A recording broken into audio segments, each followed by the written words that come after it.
Watch original photos and videos related to this news by clicking on the link given in the description below the article courtesy. Please subscribe our YouTube channel Listen News Here. If you like the video, please like, comment and share the video. Doctors and scientists are pushing back against President Donald Trump's claims of a potential antidote for COVID-19, noting the two malaria drugs he's touted are unproven against coronavirus and carry their own risks of side effects. Trump on Monday again said there's a real chance the long-used drugs are possible treatments for the respiratory disease caused by the coronavirus that as of Tuesday morning had killed almost 600 Americans. Trump has cited a small study in France as evidence the federal government should aggressively pursue the malaria drugs combined with antibiotics. New York Gov. Andrew Cuomo said clinical studies will begin Tuesday. But others aren't as certain about the prospects of a quick fix from chloroquine, a drug developed in the 1930s, or a related drug, hydroxychloroquine. World Health Organization Director General Tedros Adhanom Ghebreyesus warned untested drugs can provide false hope and cause a shortage of proven treatments needed for other diseases. In addition to malaria, both drugs are used to treat rheumatoid arthritis and lupus. Scientists chase two fronts in treating coronavirus, but there's no magic drug right now.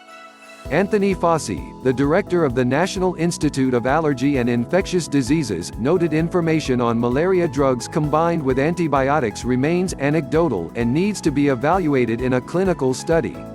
Raymond Woosley is a medical doctor and pharmacologist who formed a Food and Drug Administration-funded nonprofit 2 decades ago that tracks drug safety. The two malaria drugs and the antibiotic azithromycin are among a group of about 60 drugs he said can cause subtle heart changes and increase a person's risk of developing arrhythmia.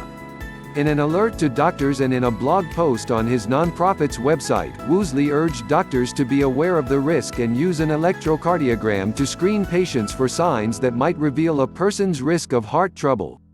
The heart rhythm issues are detected through part of an electrocardiogram called a QT interval, said Woosley, chairman of AZCERT. Though it rarely occurs, people can black out or die because of these drug-induced abnormalities. We definitely don't want to harm people by using drugs that have known side effects in ways that we know are dangerous, he said. Where's Fauci? Doctor's absence is noticed at White House coronavirus briefing. Beyond potential heart trouble, some patients appear to be bypassing doctors and using malaria drugs on their own as a preemptive strike against COVID-19, which has no vaccine or proven therapy. In Phoenix, a couple in their 60s ingested chloroquine phosphate, commonly used to clean fish tanks. The unidentified man died and the woman was in critical condition Monday night at a Banner Health hospital. Daniel Brooks, Banner Poison and Drug Information Center medical director, said people are trying to find ways to prevent COVID-19 but self-medicating is not the way to go. The last thing that we want right now is to inundate our emergency departments with patients who believe they found a vague and risky solution that could potentially jeopardize their health, he said. Will Heise, a medical toxicologist with the Banner Poison Center and Banner University Medical Center Phoenix, said the use of malaria drugs plus antibiotics will be a tough line for people to walk. Heise does not know how the Phoenix couple obtained the chloroquine phosphate. But he said versions of the drug are used in aquariums and salt water tanks.